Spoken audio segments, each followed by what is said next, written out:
I thought I was finally alone, until he walked in and saw me like that, and everything changed.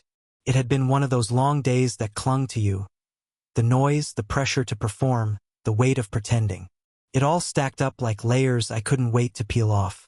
So when the door clicked shut that afternoon and I heard his footsteps fade down the hall, I thought, finally. Silence. Stillness. Mine. The dorm felt emptier than usual, like the air had softened, giving me permission to just be. No judi. No tension in my shoulders. No filtering how I sat or breathed. I dropped my clothes where I stood, careless, for once, and crawled onto the bed. The fan hummed low. The curtains swayed gently with the breeze from the cracked window. The sheets were cool against my skin. I lay there, stretched out, quiet, not touching myself, but not still either, just breathing, letting the tension drip out of me, thought by thought, inch by inch. A slow exhale, a moment of release, not lust, just the relief of being unseen, of being untouched by the world for 5 minutes. Because when he was in the room, he was always in the room. I could never fully exhale. My best friend, the golden boy, the guy who never tried to steal attention but did anyway. The kind of person who could toss a shirt over his shoulder, grin like he knew the effect he had, and somehow mean none of it, or maybe he did. Just not for me. When I came out to him last year, he hadn't even flinched. Just laughed, clapped my shoulder, and said, "Guess that means I'll have to try even harder to stay the hottest guy in the building." He was joking, of course. He always joked, teased, played. But I wasn't playing anymore. I'd gotten good at pretending. But sometimes, like now, when I had the place to myself and the memory of his towel-wrapped body from this morning still burned into the back of my mind, the pretending slipped. I didn't need to touch myself. I just needed to feel without fear, without eyes, or so I thought. There was a click, faint, metallic. My heart didn't react at first. I was too lost in the haze. I figured it was someone in the hallway. But then the knob turned. I didn't move fast enough. The door opened. A gasp. Maybe his, maybe mine, but I couldn't hear it over the roar in my chest. Light flooded the room. My heart stopped. And there he was, standing there like the scene had knocked the breath from his lungs. Bag still slung over one shoulder. 1 foot inside. Mouth slightly open. His eyes flicked from my face to everything else. I didn't scream. Didn't speak. Couldn't. I was still half curled in bed, barely covered by the sheet. Every inch of me awake now, raw and exposed. I grabbed the blanket, yanked it over my hips, fumbled for words, but found none. His gaze lingered too long, like it was searching for something even he hadn't admitted yet. It wasn't disgust, not even shock, just something I couldn't name. Confusion, maybe, curiosity, recognition. I thought you were gone. I croaked, though I wasn't sure I'd even said it aloud. I texted, he replied, voice soft, unsteady. Then he stepped back, as if the weight of what he'd seen had just hit him. His hand found the doorknob again, fingers fumbling. I didn't mean, but I didn't hear the rest. My pulse was too loud, my breath too shallow, my body suddenly too aware. He was already backing away, but not fast enough. The door had closed, but I could still feel him standing there, could still see his face, caught somewhere between disbelief and something heavier, something I wasn't brave enough to name. I sat up slowly, clutching the sheet like armor, even though the damage was already done. My chest heaved as I tried to calm the thundering in my ears. But his eyes, those stunned, curious eyes, wouldn't leave me. They weren't filled with judgment, just wonder, and that was the part one couldn't stop replaying. I should have moved, pulled the sheet tighter, shouted, "What the hell are you doing?" Anything to take control. But I didn't. I just sat there, exposed, caught, and when I finally stood, wrapping the blanket around my waist, it wasn't embarrassment I felt. It was something hotter, something more shameful, more dangerous.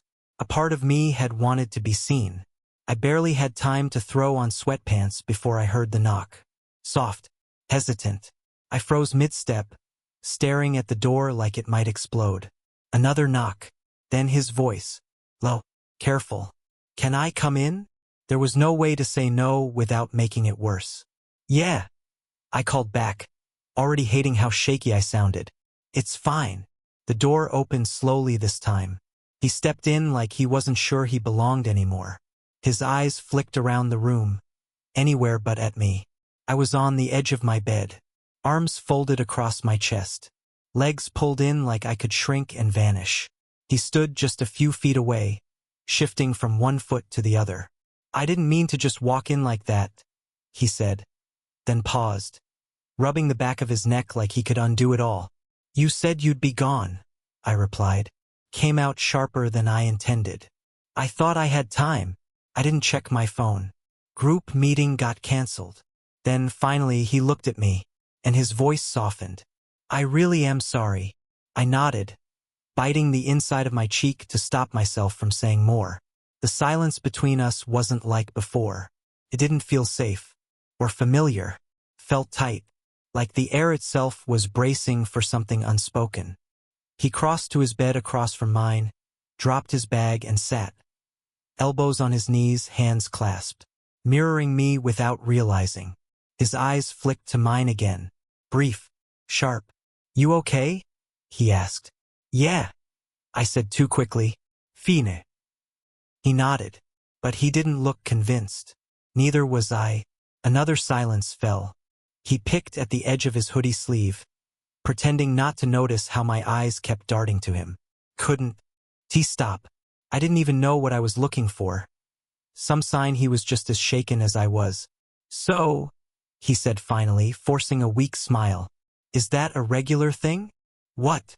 He tilted his head toward the bed, face flushed. Being that comfortable when I'm not here? I blinked, heat rushing to my ears. When I think you're not here? Yeah. He let out a quiet laugh. And for a second, the air between us softened. I mean, I get it. It's your space too.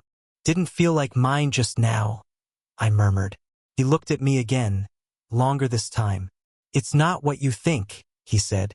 What do I think? I don't know, he shrugged. That I saw something I shouldn't have. Or that I was judging you. Judging. That word landed hard in my throat. I swallowed. Then what were you doing? He hesitated, not because he didn't know, but maybe because saying it out loud would make it real. I don't know, he said eventually, but it didn't sound like the truth.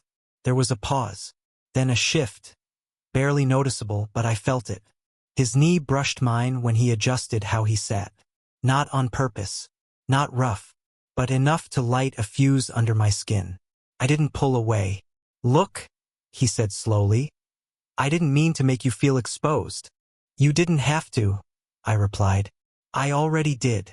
He nodded, eyes dropping to his hands. It's just, I've never seen you like that before. Not just naked or whatever, just relaxed. Like nothing was weighing on you. I looked at him sharply. He looked back. The silence between us now wasn't empty. It was thick, charged, like tuning an old radio and suddenly hearing the static behind the music. What are you saying? I asked, my voice softer than I meant it to be. He leaned back slightly, resting his hands on the mattress behind him, eyes on the ceiling like he was hoping it would speak for him. I guess I didn't expect to see you like that. And now that I can't unsee it. My breath caught. Then his gaze dropped again, this time landing on me. He didn't look away, didn't scan, just stared. You looked? He started, then trailed off. His jaw clenched, voice barely audible. Free. That word landed in my chest like a flare. He didn't say anything else. He didn't need to, because the silence that followed was louder than any confession he could have made. The next morning came slowly, like the world wasn't quite ready to wake up. I heard him in the kitchen before I even opened my eyes. Soft footsteps, unhurried, like he didn't want to make noise, but didn't want to move too quietly either. Just enough that I'd notice. I lay there a moment longer, eyes half closed, still wrapped in that thin blanket from the night before, unsure of what I was supposed to feel. The room was full of sunlight. Not golden and warm, but pale and washed out.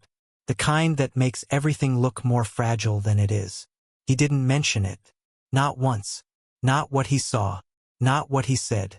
Not the way he looked at me, like he wasn't sure whether to apologize or admit something more dangerous. And I didn't bring it up either, even though it clung to the back of my mind like static. Every second of yesterday looping in my head. The doorway, the pause, his eyes, that one word, free, and the silence that followed it, like a breath neither of us knew how to release. The whole day passed like that, full of polite normalcy that tasted wrong. He offered me coffee. I nodded. I asked if he was going to the gym. He shrugged. We traded words like old coins, worn smooth, too familiar to feel valuable anymore. But underneath it, something had shifted. I felt it. In the way he stood a little closer when we passed in the kitchen. In the way his eyes lingered a second too long when I reached for something on the shelf. In the way his jokes came slower, like he was measuring every word before letting it go. And that night, when we ended up on the couch watching some movie we weren't really watching, the tension stretched so tight I could almost hear it hum. We weren't. Not exactly. But our knees were close. So close that when one of us shifted, the brush of skin felt louder than the dialogue on the screen. I pulled back slightly, just an inch, pretending to stretch. But his hand found my leg before I finished the motion. Just a soft touch on my knee. Barely pressure. But enough to stop me. I froze. Turned my head slowly toward him. His gaze didn't flinch. "You were going to move," he said. Like it was an accusation. I was uncomfortable, I replied, even though we both knew it wasn't true. "I'm not sure," I added, just above a whisper. "But I didn't want you to stop touching me either." We didn't speak. The screen flickered in front of us, casting strange shadows across his face. His jaw clenched, then released. His fingers flexed slightly on his thigh. He looked like someone stuck between two cliffs, unsure which way meant survival. Cleared my throat. "So, are we going to talk about it?" His eyes cut toward mine. "Talk about what?" I gave him a look. Tired. Sharp. "Don't play dumb." "I'm not," he said, then looked away. Then back again. He ran a hand through his hair. Frustrated. "I don't even know where to start." I leaned back against the cushion, arms lightly crossed over my chest. Watching him. "Try this," I said. "Did you like what you saw?" That made him pause. Really pause. His lips parted like he was going to speak, but no sound came. I watched him wrestle with himself, with the answer he didn't want to say out loud.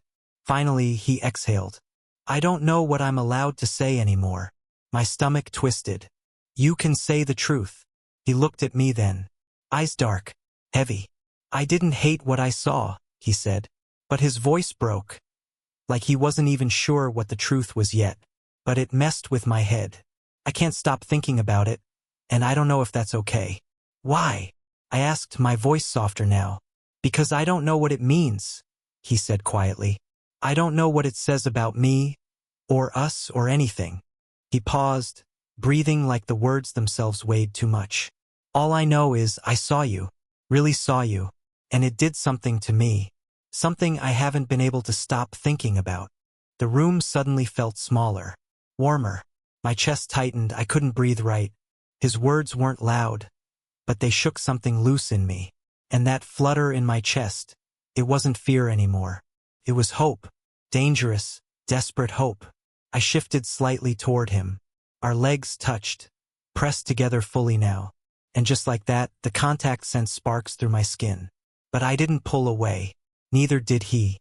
Our faces were closer than they'd ever been. For one breathless second, I thought he was going to kiss me. His eyes dropped to my mouth, mine to his, but he stopped. He leaned back, just a little, like he couldn't take the leap, or wasn't ready to let himself fall. My pulse was screaming. My whole body was wound tight, and my mind was shouting, "Please do something. Please cross the line. Please stop making me want this alone." He didn't move, and neither did I, until he reached out, hand trembling just slightly, and placed it gently on my leg. Not at the knee this time. Higher. Warmer. His fingers curled softly, enough to make my breath hitch. And then he looked at me. Not scared, Not confused, just waiting. "Tell me to stop," he whispered. I opened my mouth, maybe to say yes, maybe to say no. But no sound came out. Instead, I turned toward him. And that was enough. His hand stayed, firm but gentle, like he was asking without words, waiting for a pullback that never came. I didn't move, didn't even breathe right.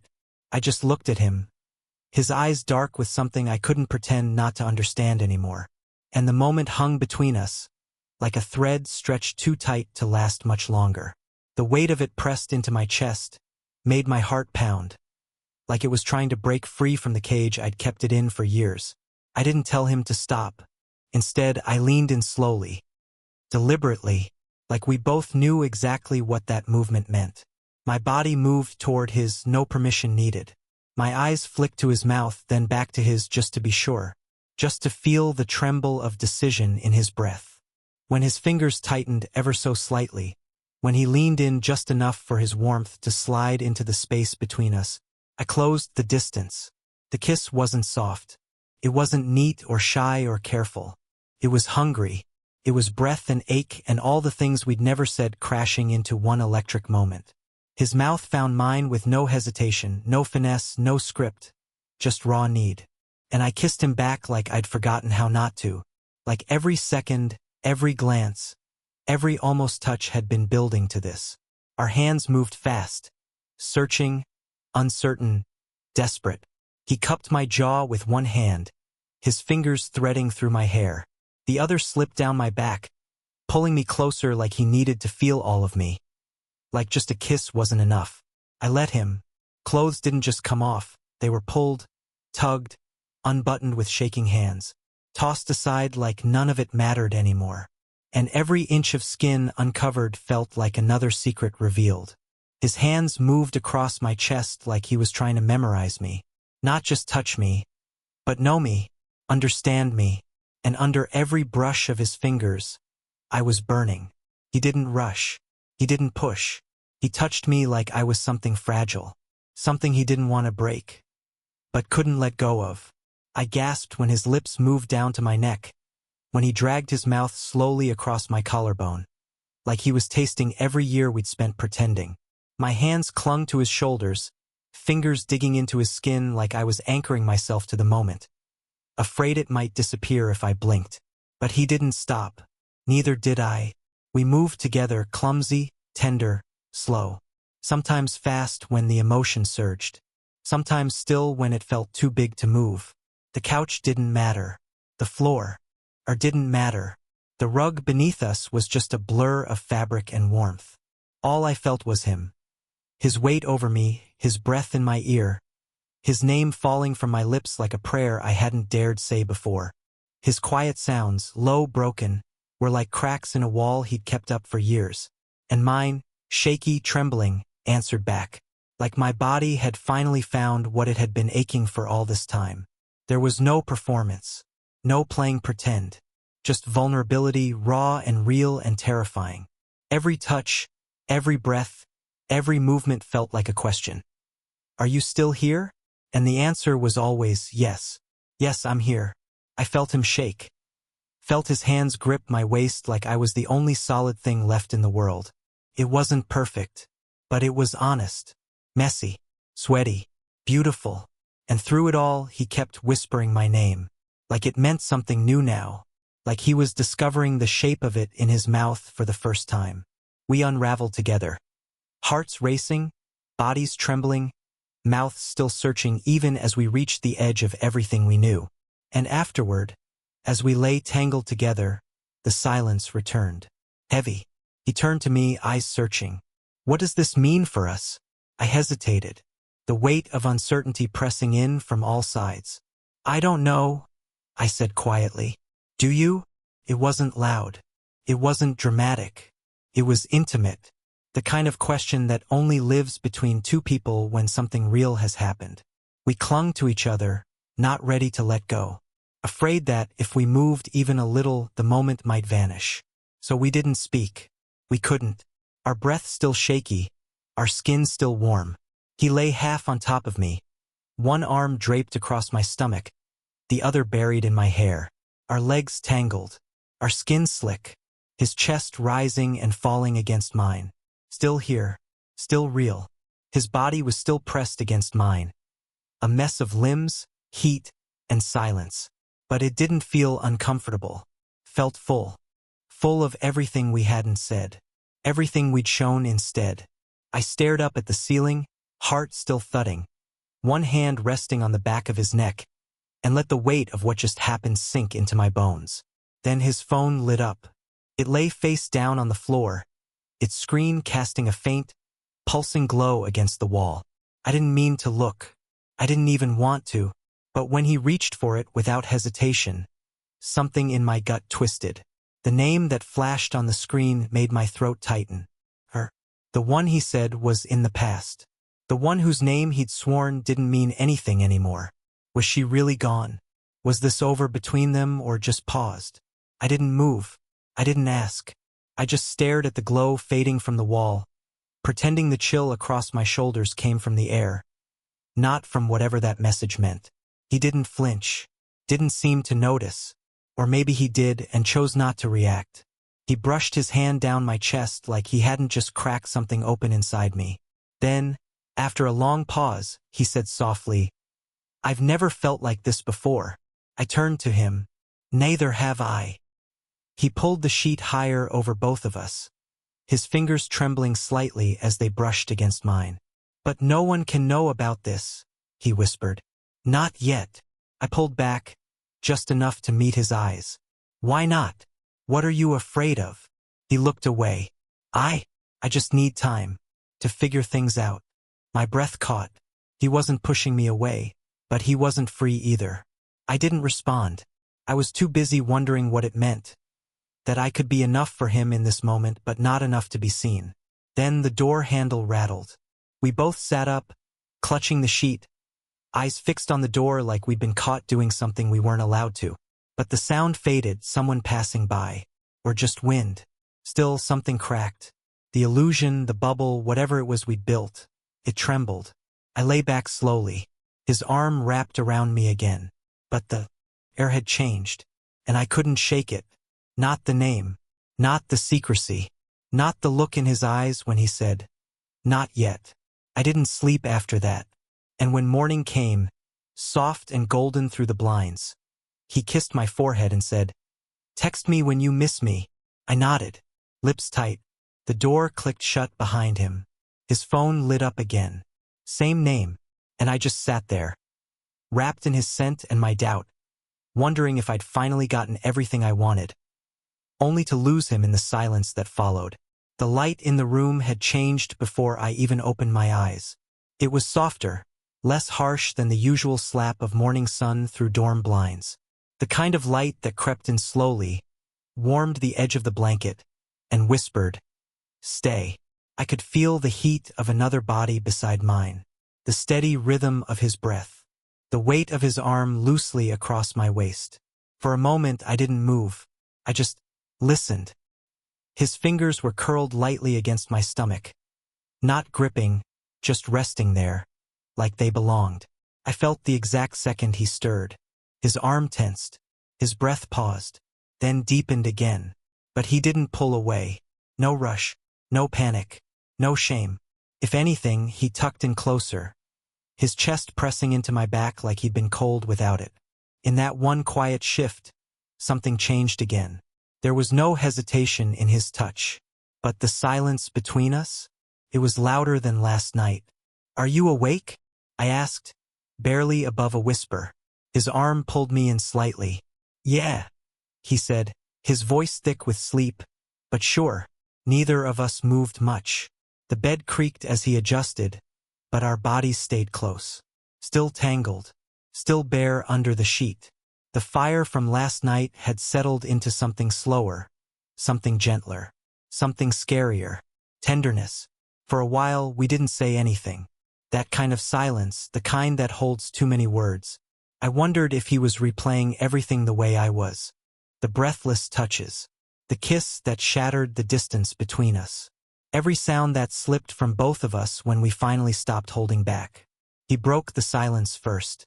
"So," he started but didn't finish. I turned to face him, shifting under the blanket.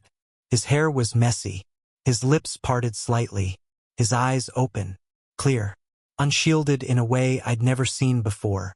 "You don't have to explain," I said gently. "I meant that." But he shook his head, like that wasn't good enough. "I want to," he whispered. "I just don't know how." His hand found mine beneath the sheet. Our fingers tangled slowly, carefully, like they were still learning they didn't need permission anymore. "I don't know what I am," he said.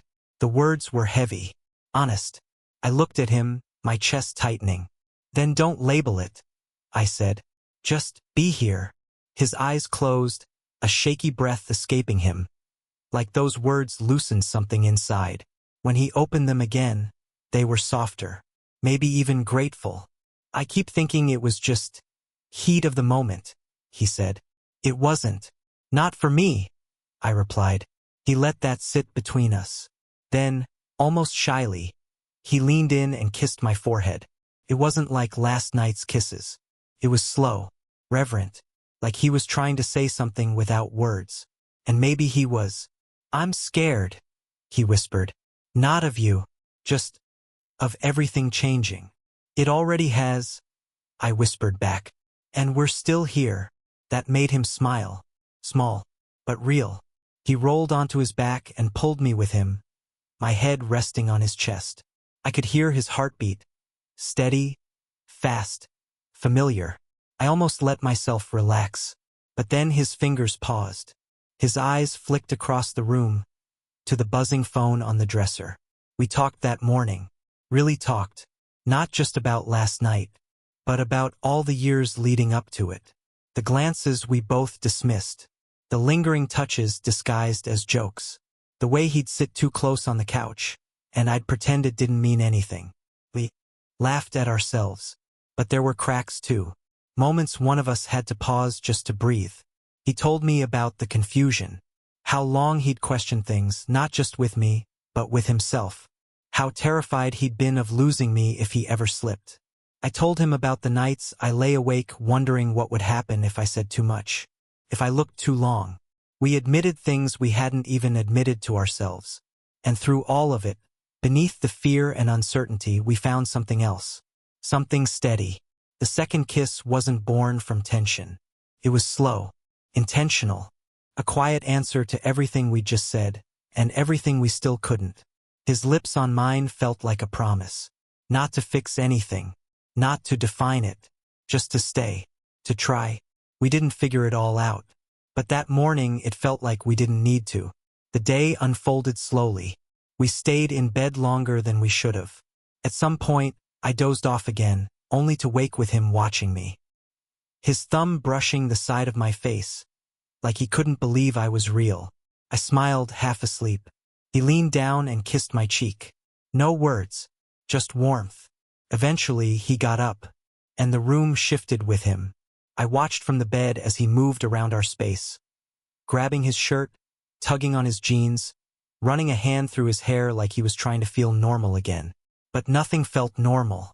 Not in a bad way, just different, like we'd stepped through a door that only opened one way. He stood by the dresser tying his shoes, his gaze flicking to me and back, like he wanted to say something but didn't know how. When he finally finished, he walked back to the bed. I sat up, the blanket pooling around my waist. "I've got to meet my group," he said, reaching for his phone. His fingers hovered over the screen too long. My stomach twisted. "Right," I said. But then he added, softly, "Text me when you miss me."